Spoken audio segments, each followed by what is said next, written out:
The Russian invasion of Ukraine has been top of mind for local residents who have loved ones in that part of the world. Friday marked the one-year anniversary of the war. A newspaper in Plymouth started by a Russian immigrant continues to cover the conflict. The paper covers the ongoing crisis in the Russian language, helpful to the area's immigrants from Eastern Europe. So we try to give information actual. We don't have to be, something like only for Ukraine or only for Russia. We give facts. Leo Griechner is the Plymouth-based publisher of a Russian-language newspaper called North Star. Griechner is against the war in Ukraine, but he tries to provide impartial coverage of the conflict so that the 56,000 immigrants from the region who now reside in the Twin Cities can stay informed of what's happening. Ultimately, he's hopeful for a peaceful end to the war. I don't have crystal ball, but I want to tell you that my strong opinion, any war could go to end. And the end of this war won't be only, my thoughts will be on peaceful talks around the table. Otherwise, it will be global catastrophe. To commemorate the one-year anniversary of the war, the Lowry Bridge in Minneapolis will be lit up in blue and gold throughout the weekend. Griechner will join others at the bridge on Friday night for a candlelight vigil to honor the lives lost and stand in solidarity with Ukraine. Brooklyn Park police are looking for the person responsible for critically shooting a man and then later carjacking someone else. The shooting happened in the 5700 block of Brookdale Drive North Thursday at 12:10 in the afternoon. The group Minnesota Acts Now was on the scene trying to calm things down before gunfire erupted. Police say when they arrived, they found a man who had been shot 3 times, including in the face, and was taken to the hospital in critical condition. While police searched for the shooter, they learned a woman had been carjacked at gunpoint about a block away from the shooting scene. They eventually found the carjacked vehicle about 5 blocks away, stuck in a snowbank. And the suspect at that point in time had run on foot. We tried tracking with a K9, but due to the weather conditions yesterday, we just weren't able to have the endurance to go for a long period of time. We did not locate the suspect yesterday. Inspector Elliot Faust says the shooter in the first incident is believed to be the same person responsible for the carjacking. The carjacking victim is okay. Police also say they believe the shooter and first victim knew each other. The Osseo School Board has announced 5 candidates who will proceed to the interview process for the district's top job. Lisa Sales Adams, current superintendent of the Eastern Carver County Schools, was a finalist for the Osseo job back in 2019. Amy Starzecki is from the Superior, Wisconsin School District. Brenda Casilius is a former commissioner of the Minnesota Department of Education. Kim Heil is a former assistant superintendent in the Osseo district and was previously a finalist for the Robbinsdale superintendent job. She's now superintendent of Fridley Public Schools. And Terry Stalock, a former superintendent in Prior Lake Savage. Interviews are set to begin on Monday. This week's storm might not have been record-breaking or top 10 material, but it sure was close. Here's some perspective on historic snowfalls as measured here in the northwest suburbs. The Halloween blizzard of 1991 keeps its title belt by a decent margin of nearly 23 inches of snowfall.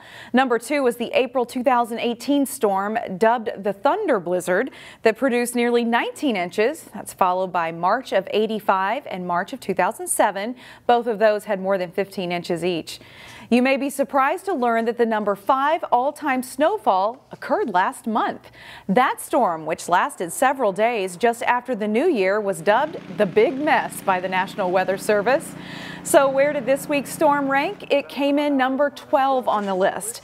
The final snowfall tally from the 3-day storm this week was 13.6 inches. The data for our 9-city coverage area goes back to the 1950s.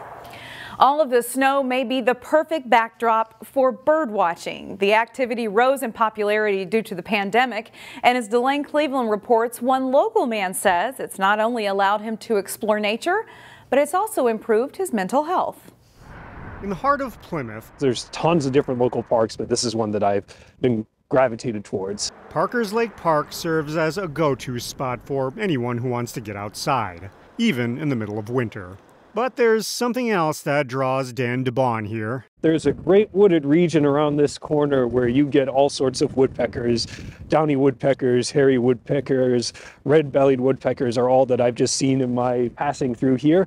You see, DeBon isn't so much a woodpecker enthusiast, but a bird enthusiast. He runs his own blog called Bird Bites, which comes with a variety of photos and the occasional video that showcases the different avian varieties he comes across. It's a hobby he picked up in 2020. I've always found birds to be mildly interesting in the back of my head. It's something that my dad was really into, but I didn't really quite appreciate it or get into it until COVID, when I was looking for an outlet to appreciate the outdoors. Bird watching connected him to nature, but DeBon soon found other benefits to the hobby. As somebody who's a more anxious person, I just noticed firsthand that it was really, especially during a difficult time, that my anxiety was reduced. And I soon found, just through scientific studies out there, that there's actually a lot to that. He says that simply looking at or listening to birds can help benefit your mental health. And one surefire way to encounter them is to set up a bird feeder in your yard. If people want to get started with bird feeding, I'd recommend that they start with what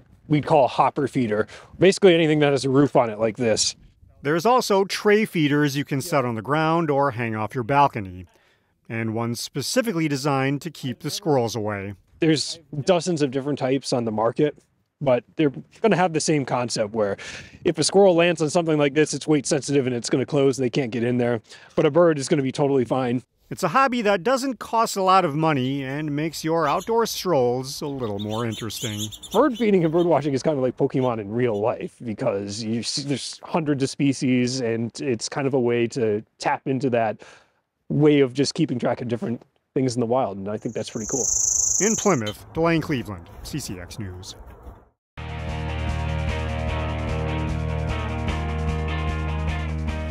Our midweek snowstorm forced some changes in the high school boys hockey playoffs. In Section 6AA, Wayzata is the top seed, and the Trojans are now preparing for Saturday's semifinal. Coaches and officials in Section 6AA boys hockey got ahead of the snowstorm.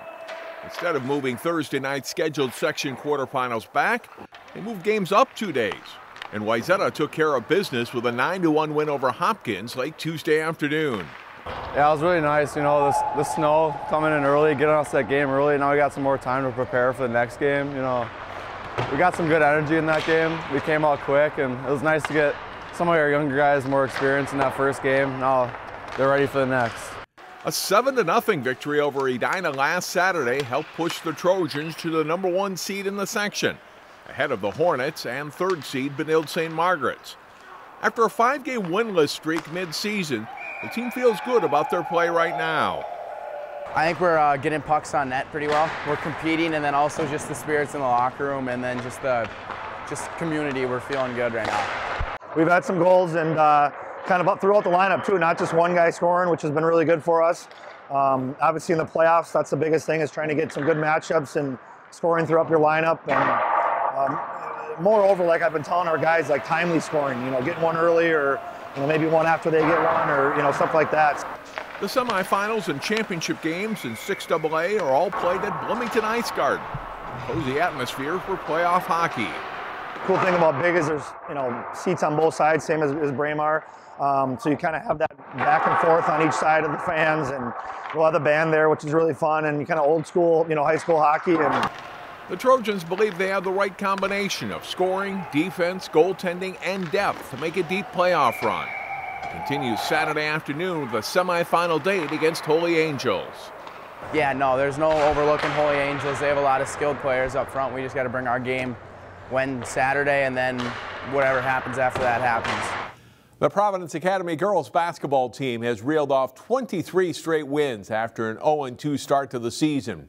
The Lions possess plenty of talent, led by a record-breaking freshman. Madden Greenway has started for Providence Academy since 7th grade. Now a freshman, the All-State guard recently became the youngest player in state history to reach 2,000 career points. And to do it, she dropped 60 points on Minnehaha Academy in a near record-breaking 126-94 win over the Redhawks. At first I kind of started out slow. Brooke was hitting a bunch of threes, so I was just like kind of letting the game come to me, and then all of a sudden I looked up and I was at like 50, and I was like, whoa. And then my coach was like, "Okay, go get your 2,000." So I was like, "Okay, sounds good." Ridiculous. It's stupid. Like, who puts up 60, let alone a freshman, against, like, you know, a ranked team? Yeah, she's insane.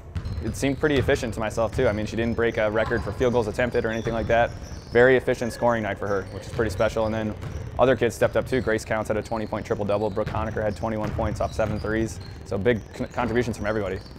Among the victories for Providence in this 23-game streak was a win over Class 4A power Hopkins. It was a big deal.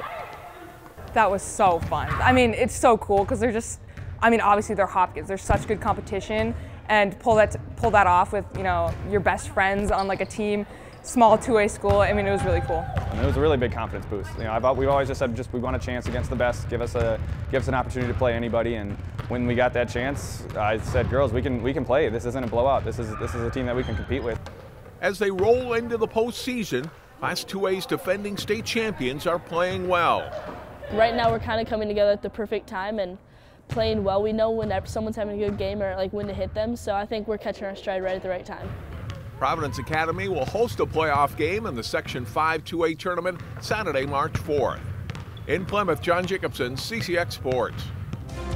Find more prep sports games and highlights at ccxmedia.org and follow us on social media.